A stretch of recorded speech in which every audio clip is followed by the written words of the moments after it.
Good afternoon, everyone. How are you? Good Good afternoon, afternoon, ma'am. We are fine, ma'am. And what about you? I'm also fine, and you all are most welcome in this session. देखिए हम इस session में chapter number 6 start करने वाले हैं। फिलहाल हम इसके बारे में हमें इस चैप्टर में क्या पढ़ना है ये हम लोग पिछले क्लास में डिस्कस कर चुके हैं। तो इस चैप्टर में हमें किसके बारे में पढ़ना है? Weavers, iron smelters and factory owners. तो यहाँ पर जो वीवर्स थे कपड़ा बनाने वाले, एंड दूसरे हैं आयरन स्मेल्टर्स जो लोहे की चीजें बनाते थे, और तीसरे हैं फैक्ट्री मालिक। तो इन तीनों की क्या कंडीशन थी, हमें इस चैप्टर में यही पढ़ना है। देखिए सबसे पहले आपको यहाँ पर एक पिक्चर दी हुई है इस चैप्टर में। ये पिक्चर किसकी है? Surat. Trading ship on the port of Surat in 17th century. तो सूरत जो है ये काफी फेमस मार्केट था। ये आप लोग 7th क्लास में पढ़ चुके हैं ना? Yes ma'am. Yes, ma'am. तो सूरत काफी फेमस था, जहाँ पर बहुत सारे कास्ट के लोग भी एक साथ रहते थे। एंड दूसरी चीज कि सूरत में जो ट्रेडिंग था, व्यापार था, वो केवल कपड़ों का, मसालों का ही नहीं, बहुत सारे प्रोडक्ट का किया जाता था। ये हम लोग 7th क्लास में पढ़ चुके हैं। बट वहां पर हमें एक चीज और बताई थी कि सूरत का लगभग डिक्लाइन हो गया था, इसका पतन हो चुका था। तो क्यों? क्योंकि जब तक मुगल एम्परर्स थे तब तक वो इसे सपोर्ट करते थे, लेकिन जैसे ही मुगलों का अंत होता है वैसे ही सूरत में ट्रेडिंग कंपनी का भी एंड हो जाता है। ये फिलहाल हमें 17th सेंचुरी का दिया हुआ है। तो सूरत जो कि गुजरात अहमदाबाद में है, on the west coast of India, was one of the most important port of the Indian Ocean trade. तो ये हमारे भारतीय व्यापार का एक मेन सेंटर रहा था, यहाँ से ज्यादा व्यापार किया जाता था। बहुत सारे यूरोपियन ट्रेडिंग कंपनीज थी, वो यहाँ इसी रास्ते से आई थी, यहाँ से व्यापार भी करती थी। ये कोस्टल एरिया था। आपने इंडिया के मैप में देखा भी होगा, जो रन ऑफ कच्छ है वो लगभग कोस्टल एरिया है, और वहां से बहुत सारी कंट्रीज उस रास्ते से इंडिया में एंटर हो सकती है। तो यहाँ पर देखिए कौन कौन आया था। ये हम पिछली क्लास में हिस्ट्री में पढ़ चुके हैं, चैप्टर नंबर 1 एंड 2 में, कि यहाँ पर केवल अंग्रेज ही नहीं आए थे, डच भी आए थे। और कौन आया था इन दोनों के अलावा? पोर्टुगीज। यस, पोर्टुगीज आए थे और फ्रेंच भी आए थे। ये 4 लोग आए थे ना? Yes ma'am. तो ये चारों Yes, व्यापारी ma'am. यूरोप से आए थे, क्योंकि यूरोप एक कॉन्टिनेंट है। तो ये जो यूरोपियन कंपनीज आई थी वो क्यों आई थी? क्योंकि वो भारत में व्यापार करना चाहती थी। फिलहाल अगर बाकी का कंपैरिजन किया जाए तो इंग्लिश इसमें सक्सेसफुल रहे थे, अंग्रेज, और एट द एंड उन्होंने ही यहाँ पर अपनी फैक्ट्री भी लगाई थी। तो यहाँ पर देखिए सूरत के बारे में क्या बताया है। ये 18th सेंचुरी के स्टार्टिंग में डिक्लाइन हो गया। अब ये क्यों डिक्लाइन हो गया था? क्योंकि मुगल अंपायर एंड हो चुका था। दूसरा, जो इंग्लिश फैक्ट्री आई थी उन्होंने अदर प्रेसिडेंसी लगा दी थी, बॉम्बे, मद्रास एंड कलकत्ता। तो वो लोग ज्यादा ध्यान वहां पर दे रहे थे, सूरत की तरफ उनका ध्यान कम हो गया था। तो यही कारण था कि सूरत में जो ट्रेड होता था वो पहले की तरह नहीं रहा, एंड हो गया। फिलहाल आज के टाइम पे अगर सूरत की बात करें तो वो काफी फेमस है कपड़ों के लिए, है ना? Yes ma'am. Yes, ma'am. चलिए तो अभी अब चैप्टर स्टार्ट करते हैं। तो this chapter tells the story of the craft and industries of India during British rule by focusing on 2 industries. तो अभी इस चैप्टर में हम पढ़ेंगे कहानी किसकी? क्राफ्ट की और इंडस्ट्रीज की, जो ब्रिटिश रूल के टाइम थी। तो यहाँ पर देखिए 2 मेन इंडस्ट्री उन्होंने लगाई थी यहाँ आने के बाद। पहली तो टेक्सटाइल इंडस्ट्री और दूसरी iron and steel industry. Both these industries were crucial for the industrial revolution in the modern world. तो इंडस्ट्रियल रिवॉल्यूशन के लिए, ये यानी कि औद्योगिक क्रांति के लिए। अब क्रांति क्या होती है? जब भी किसी क्षेत्र में बढ़ावा दिया जाता है तो उसे रिवॉल्यूशन के नाम से जाना जाता है। फिलहाल हमारे इंडिया में भी 5-year प्लान रखा जाता है, और वो सारे भी किसी ना किसी रिवॉल्यूशन से ही रिलेटेड है। जैसे मैंने आपको पहला बताया था कि पहला ग्रीन रिवॉल्यूशन से स्टार्ट किया गया था, हरित क्रांति, जिसमें मेन एम क्या रखा गया था कि हम ज्यादा से ज्यादा खेती उगाएंगे। तो यहाँ पर इंडस्ट्रियल रिवॉल्यूशन वर्ड आया है, यानी कि औद्योगिक क्रांति, यानी कि एक ऐसा एरिया जहां पर सबसे ज्यादा ध्यान किस पे दिया जाएगा? फैक्ट्रियों पे, ज्यादा से ज्यादा फैक्ट्रियां ही लगानी। तो ये दोनों ही फैक्ट्री लगाने का मतलब, टेक्सटाइल फैक्ट्री और आयरन एंड स्टील फैक्ट्री दोनों लगाने का मतलब इंडस्ट्रियल रिवॉल्यूशन, यानी उद्योगों में क्रांति आ गई, अचानक से बढ़ोतरी हो गई in the modern world. machines production of cotton textile made Britain the foremost industrial nation in the 19th century. देखिए अब एक चीज और बताइए, 19th सेंचुरी के पहले अगर बात करें हम 16th 17th सेंचुरी की, तो टेक्सटाइल के मामले में सबसे बेस्ट था इंडिया। लेकिन उसके बाद यानी कि 19th 18th सेंचुरी के बाद बेस्ट कौन हो जाता है? ब्रिटेन हो जाता है। क्यों? क्योंकि वहां पर पहली चीज तो वो इंडियंस का फायदा उठा लेते हैं, वो यहाँ की टेक्निक सीख चुके हैं, इंडिया से कपड़े जाके अपने यहाँ ब्रिटेन में बेचते भी थे। उन्होंने ब्रिटेन में भी अपनी बहुत सारी फैक्ट्री लगाई थी। तो यानी कि अब 19th सेंचुरी के स्टार्टिंग में टेक्सटाइल इंडस्ट्री के मामले में अगर कोई बेस्ट था वो कौन था? ब्रिटेन। अब इसके बाद टेक्सटाइल इंडस्ट्री लगाने के बाद उन्होंने आयरन और स्टील इंडस्ट्री भी लगाई ब्रिटेन में, जिससे 1850 के लगभग ब्रिटेन को वर्कशॉप ऑफ द वर्ल्ड कहा जाता था, दुनिया का कारखाना, क्योंकि सबसे ज्यादा जो फैक्ट्रियां थी तो वो कहाँ थी? ब्रिटेन में। ओके, ये पूछा जा सकता है the workshop of the world ये किसके लिए यूज किया गया है? तो ये ब्रिटेन के लिए यूज किया गया है, क्योंकि 1850 के लगभग केवल और केवल ब्रिटेन ही एक ऐसी कंट्री थी जहां पर सबसे ज्यादा फैक्ट्रियां थी। ओके, याद रहेगा ये? Yes ma'am. Yes, ma'am. अब नेक्स्ट पैराग्राफ में मूव करते हैं। यस, तो the industrialisation of Britain had a close connection with the conquest and colonization of India। तो भारत में ये उद्योगों के बढ़ने के पीछे किसका हाथ था? तो इसका कनेक्शन था किसके साथ? भारत को जीतने से लेकर के उसे अपना वहां पर कॉलोनाइजेशन यानी कि उसे अपना उपनिवेश बनाने तक।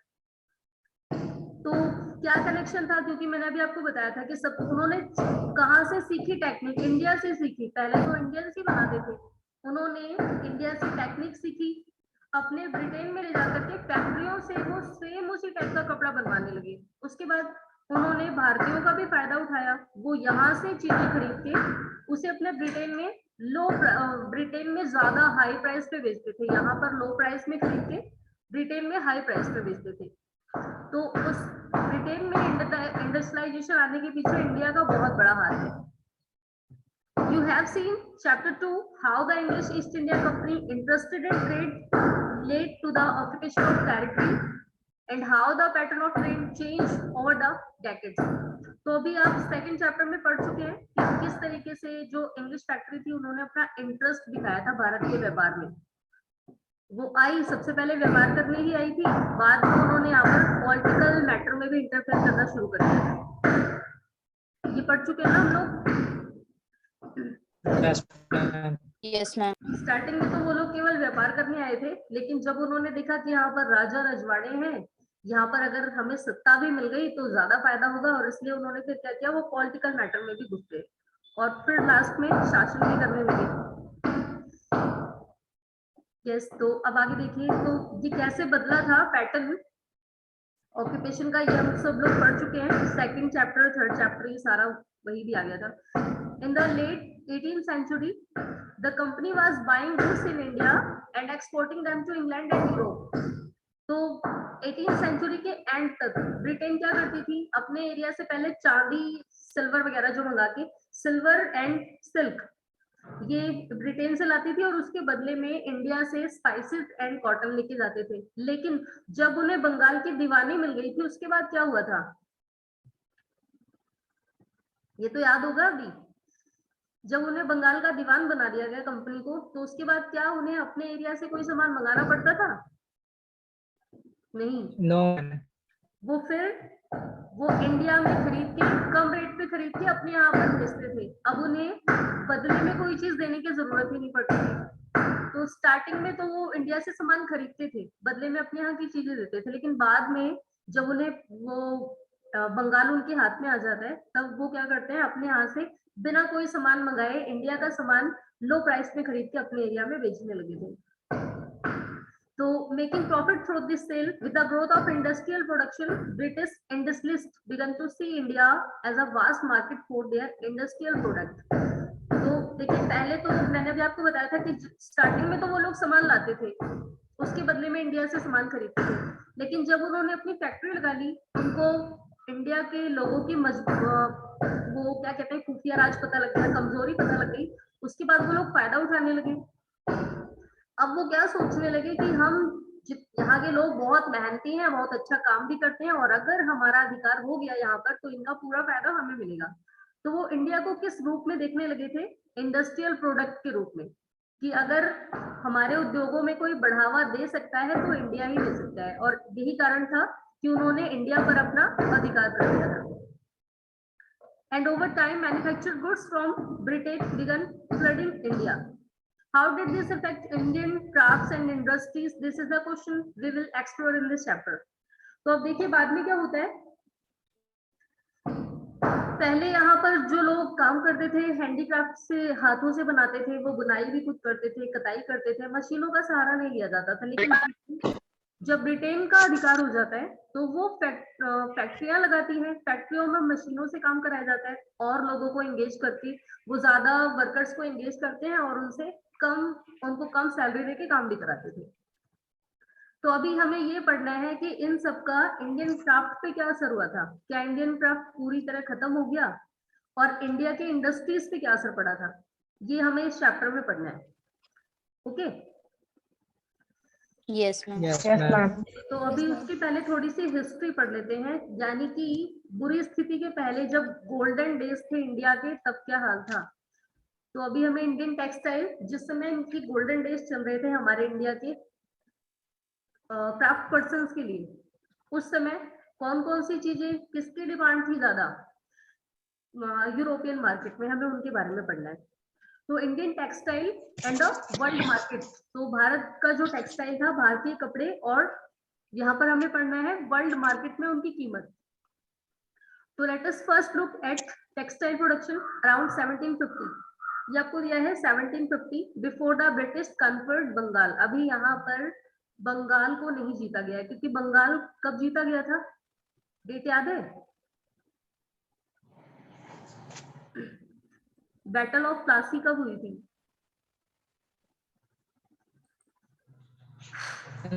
1851. अगर मैंने इसको लर्न करने की इतनी अच्छी ट्रिक बताई थी।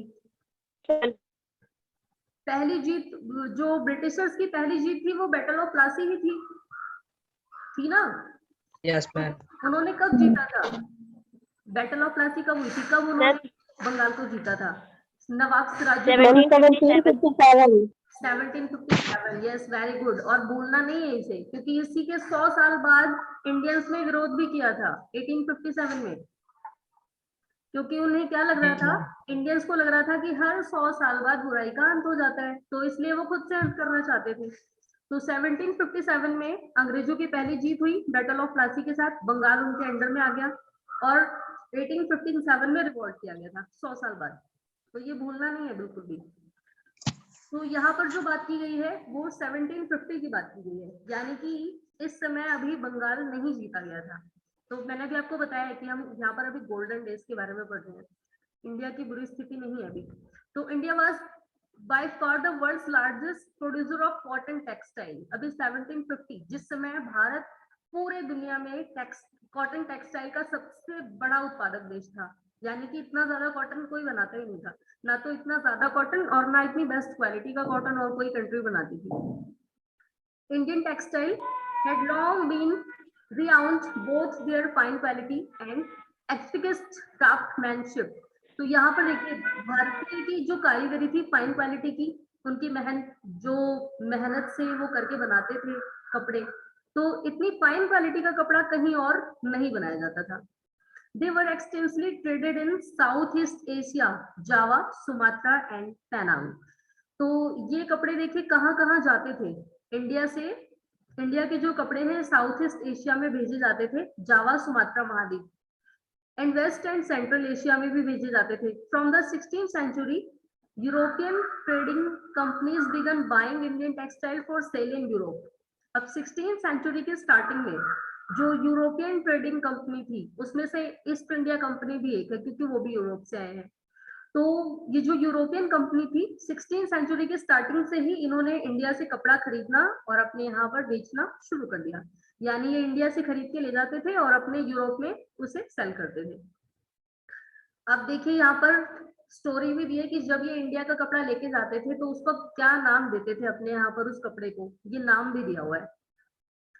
तो memories of this flourishing trade and craftsmanship of Indian weaver is preserved in many words still current in English and other language. तो भारत से जो ये कपड़े ले जाए गए, क्राफ्ट्समैन जो कपड़े बनाते थे, उनकी याद अभी भी बहुत सारे शब्दों के रूप में ताजा है, जिंदा है। कैसे? तो it is interesting to trace the origin of such words. अभी इनके बारे में पढ़ना थोड़ा सा इंटरेस्टिंग है। देखिए कैसे शुरू हुए ये वर्ड। पहला है, देखिए, वर्ड टेल्स हिस्ट्री, शब्द हमें इतिहास बताते हैं। पहली चीज, European traders first encountered fine cotton cloth from India carried by Arab merchant in Mosul in present day Iraq. तो सबसे पहले यूरोप के व्यापारियों को जो पहला कॉटन मिला था ना, वो कहाँ से मिला था? अरब के व्यापारियों के पास। यानी कि जो अरब के व्यापारी आए थे वो भारत से कॉटन का कपड़ा लेके गए थे। तो यूरोपियन ट्रेडर्स को सबसे पहले कॉटन का कपड़ा अरब के व्यापारियों के पास मिलता है मोसूल नामक जगह पर, और इसलिए इन्होंने इस कॉटन के कपड़े को मसलिन कहना शुरू कर दिया। मोसूल के आधार पर ही मसलिन कहना शुरू कर दिया। तो अगर कभी पूछा जाए मसलिन नाम कैसे मिला था कॉटन कपड़े को, तो कैसे मिला था? क्योंकि यूरोपियन ट्रेडर्स ने सबसे पहले कॉटन का कपड़ा अरब के व्यापारियों के पास मोसूल नाम की जगह पर देखा था, इसलिए इसका नाम क्या रख दिया गया है? मसलिन। तो मसलिन यानी कि फाइन कॉटन क्लॉथ। एक कॉटन के कपड़े को क्या कहते थे? जो भी कपड़े बहुत ही बारीक बुने हुए होते थे उसे मसलिन कहते ही बुलाते थे। तो a word that acquired white currency when the, देखिए अब ये जो वर्ड है ये बहुत दिनों तक पॉपुलर रहा था, बहुत दिनों तक मसलिन कह के ही बुलाया जाता था। अब पहला तो कपड़े का नाम हो गया मसलिन। अब दूसरा एक और नाम दिया है, when the Portuguese first come to India in search of spices, they landed in Calicut on the Kerala। देखिए यहाँ पर एक लाइन और आती है, देखते हैं याद है आप लोगों को या नहीं। तो जब पुर्तगाली लोग सबसे पहले इंडिया में आए मसालों की खोज में, अब सबसे पहले कौन सा पुर्तगाली नाविक आया था इंडिया में? Vasco D gamma. यस, आप लोग लग रहा है जैसे क्वेश्चन कर रहे हो मुझसे, कंफ्यूज नहीं रहना है, अपने आंसर को लेके 100% श्योर रहा करिए, ठीक है? तो सबसे पहले वास्को डी गामा आए थे पुर्तगाल से, ये पुर्तगाली नाविक थे, कंफ्यूज नहीं होना इनके बारे में। सबसे पहले इन्हीं ने रास्ता दिखाया, बाद में इनके फॉलोअर्स आए डच, फ्रेंच और इंग्लिश। रास्ता इन्हीं ने दिखाया था, सबसे बिगाड़ तो यही है। अगर इन्होंने रास्ता नहीं दिखाया होता तो हमारा इंडिया अंग्रेजों का गुलाम नहीं बनता। तो देखिए सबसे पहले कौन आए थे? पोर्टुगीज, और वास्को डी गामा आया है। कब आए थे वास्को डी गामा? 1498 में। 1498 में, वेरी गुड।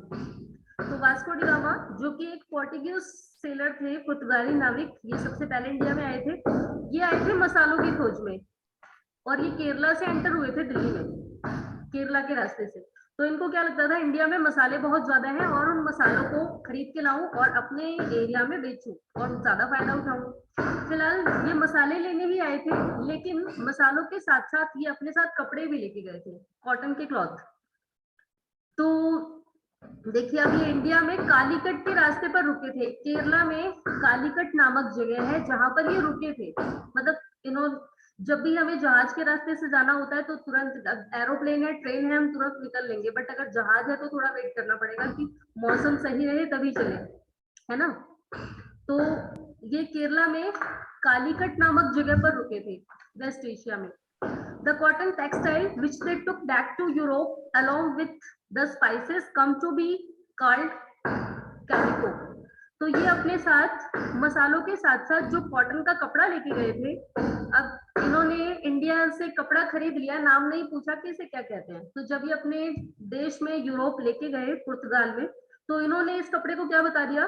कैलिको, क्योंकि ये कालीकट नामक जगह पर रुके थे। अब जब इनसे पूछा गया आप ये कपड़ा कहाँ से लाए हो, तो इन्होंने कहा मैं कालीकट में रुका था, तो ये कपड़ा क्या हो गया? कैलिको हो गया। और बाद में ये जो कॉटन कपड़े थे ये वहां पर कैलिको के नाम से फेमस हो गए। तो अभी ये कैलिको नाम कैसे पड़ा, ये भी क्लियर हो गया सभी को? Yes ma'am. Yes ma'am. बाद में इतना ही नहीं, क्या ये इतना ज्यादा उससे प्रभावित थे ना कि इसके बाद जितनी भी फैक्ट्रियां लगी वहां पर सबको कैलिको ही कह के बुलाया जाने लगा। यानी कि यूरोप में, पुर्तगाल में जहाँ ये कपड़ा लेके गए थे, वहां पर जितनी भी फैक्ट्रियां लगाई वहां पर कॉटन के कपड़ों को ये कैलिको कहकर ही बुलाते थे। चलिए, तो ये दो वर्ड हो गए, एक तो मसलिन और दूसरा कैलिको। अब आगे बढ़ते हैं। So there are many other words which point to the popularity of Indian textile in Western market. तो दो वर्ड तो हो गए जो ये दिखाते हैं कि इंडियन टेक्सटाइल, इंडिया के कपड़े कितने ज्यादा वैल्यूएबल माने जाते थे। In figure 3, you can see a page of an order book that the English East India Company sent to its representative in Calcutta in 1730. तो यहाँ पर हमें फिगर्स ये दिया हुआ है। तो यहाँ पर वो लिस्ट है जो कपड़े ब्रिटेन कंपनी अपनी ईस्ट इंडिया कंपनी के पास उन्होंने भेजा था, ईस्ट इंडिया कंपनी के लोगों के पास, कि कौन कौन से कपड़े हमें चाहिए, कौन कौन से कपड़े आपको ब्रिटेन भिजवाने हैं। और यहाँ पर देखिए लिस्ट कितनी लंबी है।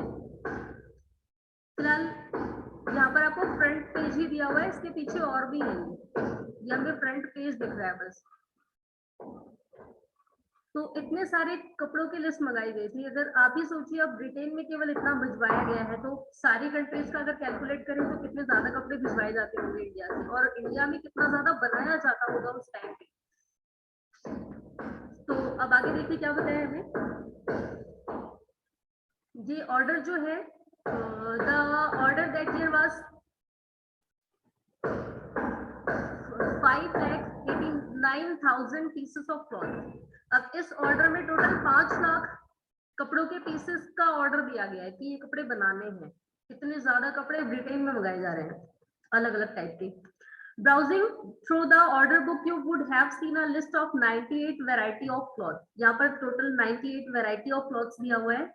एंड किस किस चीज की वैरायटी है? कॉटन और सिल्क क्लॉथ्स की। तो 98 प्रकार के कॉटन के और सिल्क के कपड़े ऑर्डर किए गए हैं। These were known by their common name in the European trades as piece goods. अब इन कपड़ों को ये क्या कह के बुलाते थे? Piece goods. ठीक है, कपड़ों के टुकड़ों को क्या कहते थे? मतलब हमारे यहाँ थान कहा जाता है ना, जब हम कपड़ा खरीदने जाते हैं, कोई कपड़े का टुकड़ा, तो ये उसे क्या कहते थे? Piece goods. Usually woven cloths piece that were 20 yards long and 1 yard wide. तो ये देखिए 20 यार्ड लंबा होता है और 1 यार्ड चौड़ा होता है, जिसे हमारे यहाँ थान कहा जाता है। जब आप भी कभी गए होंगे कपड़े खरीदने, तो एक थान लिया जाता है कपड़ा, तो सेम वही थान है यहाँ पर, जिसे ब्रिटेन में क्या कहा जाता था? Piece goods. Okay, yes ma'am. चलिए, अब यहाँ पर कपड़ों के प्रकार बताए हैं। कौन सा है ये? तो ये लिस्ट दी हुई है, लंदन में मंगाया गया है ये कपड़े, और यहाँ पर रेट भी फिक्स कर दिया गया है कि लंदन में उसे कितने प्राइस में बेचा जाएगा। यहाँ से कितने में खरीदा वो नहीं लिखा गया है, लेकिन कितने में बेचा जाएगा वो जरूर लिखा है। सारे कपड़े के आइटम कितने कितने में बेचे जाएंगे ये दिया हुआ है आपको। बस देखिए, order book was carefully priced in London. अब लंदन में किस प्राइस में ये कपड़े बेचे जाएंगे वो सारा लिखा हुआ है। This order has to be placed 2 years in advance. अब ये कपड़े बनवाने के लिए 2 साल पहले ऑर्डर देना पड़ता था। ये जो आपको लिस्ट दिख रही है ना, ये 2 साल पहले भेजा गया है, 2 साल बाद ये पूरा कपड़ा बन के जाएगा। अब इतना लंबा टाइम क्यों लगता था? क्योंकि हम ये पढ़ चुके हैं कि जो भारतीय कारीगर थे वो मशीनों से नहीं, हाथों से बनाते थे, तो इतना लंबा टाइम तो लेंगे ही। तो इनके लिए ऑर्डर कब देना पड़ता था? 2 साल पहले। चलिए, अब और आगे क्या दिया है? एक और कपड़ा है छीट। Now look at the name of different varieties of cloth in the book. Among the pieces of order in bulk were printed cotton cloths called cheat. तो जो प्रिंटेड कपड़े होते थे जिसपे छोटे छोटे डिजाइन किए जाते हैं, जिसे क्या कहा जाता था? चीट। क्वेसिस और खासा एंड बंजाना। Do you know where the English term chintz come from? अभी इंग्लिश में चीट्स कहाँ से लिखा हुआ है? फिलहाल इसमें दिया भी हुआ है चीट्स, शायद कि इस टाइप का भी कपड़ा मंगवाना है। जी यही है। तो ये छीट नाम कहाँ से मिला उन लोगों को? तो देखिए, यहाँ पर इंडियंस क्या कह के बुलाते थे? छींटदार कपड़ा। तो अंग्रेज नहीं सीख पाए होंगे कुछ, तो उसको क्या बुलाने लगे? छींट कह के बुलाने लगे, और उस कपड़े को उन्होंने क्या ऑर्डर दिया है? छींट कपड़ा। एंड दूसरा है बंडाना, एक और क्लॉथ। अभी शीट कपड़े की क्या क्वालिटी होती थी, तो इसमें स्मॉल कलरफुल फ्लावरी डिजाइन होते थे, छोटे छोटे फ्लावर बनाए गए होते थे। From the 1680 there started a craze for printed Indian cotton textile in England. अब देखिए ये जो छोटे छोटे प्रिंटेड कपड़े थे यानी कि छींटदार कपड़े, इनको पहनने का इतना ज्यादा क्रेज था।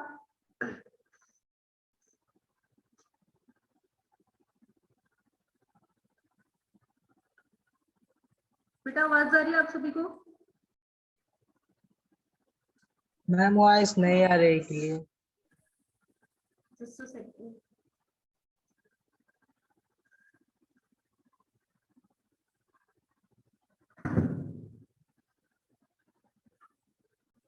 Yes, अभी आवाज आ रही है? Yes ma'am. Ma'am. Yes ma'am. Okay, तो देखिए ये जो छींटदार कपड़े थे, इनको यूज करने का इतना ज्यादा क्रेज था इंग्लैंड में और यूरोप में।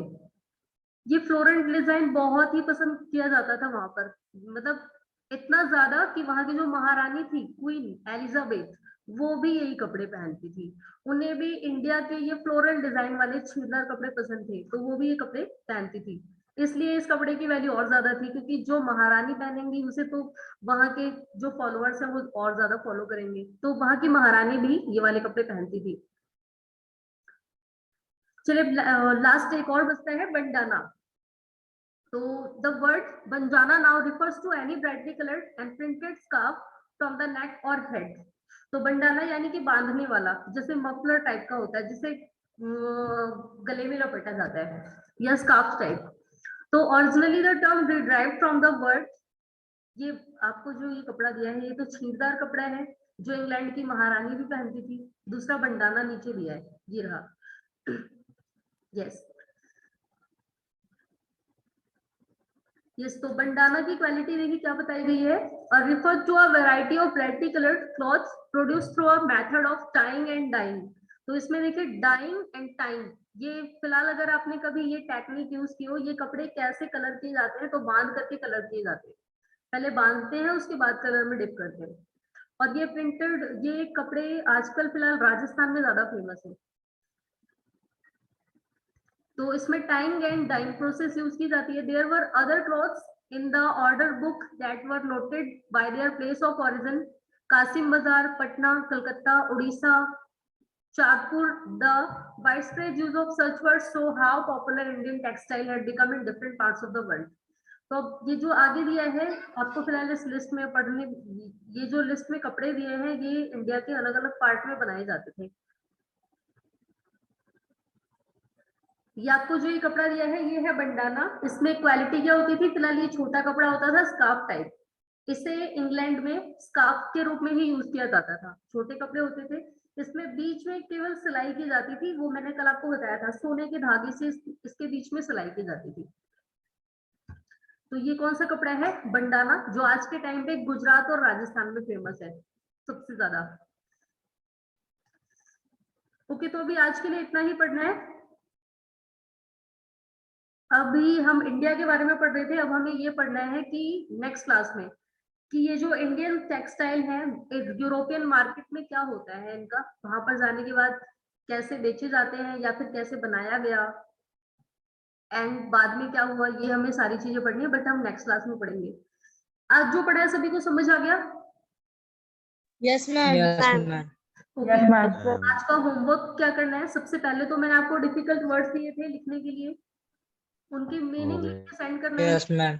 जो लोग पहले से सेंड कर चुके हैं हिंदी इंग्लिश वर्ड मीनिंग दोनों, वो आज फिर से सेंड करेंगे, क्योंकि मुझे नहीं ध्यान है पहले किसने होमवर्क भेजा था या नहीं। ठीक है, तो और यस मैम। दूसरा ये जो पैराग्राफ आज पढ़ा है हम लोगों ने, इससे रिलेटेड मैं भी आपको क्वेश्चन सेंड करूंगी, आपको उसका आंसर लिख के सेंड करना है। Yes ma'am. Yes ma'am. Yes yes ma'am. कर लेंगे इतना? Yes ma'am. Yes ma'am. Yes ma'am. किसी को कोई doubt? No ma'am. No ma'am. No ma'am. Okay, चलिए तो मैम गुड बाय। ये कौन है जो इतनी जल्दी में गुड बाय पहले ही विश करते थे? हो सकता है अभी एक आध क्वेश्चन पूछना हो।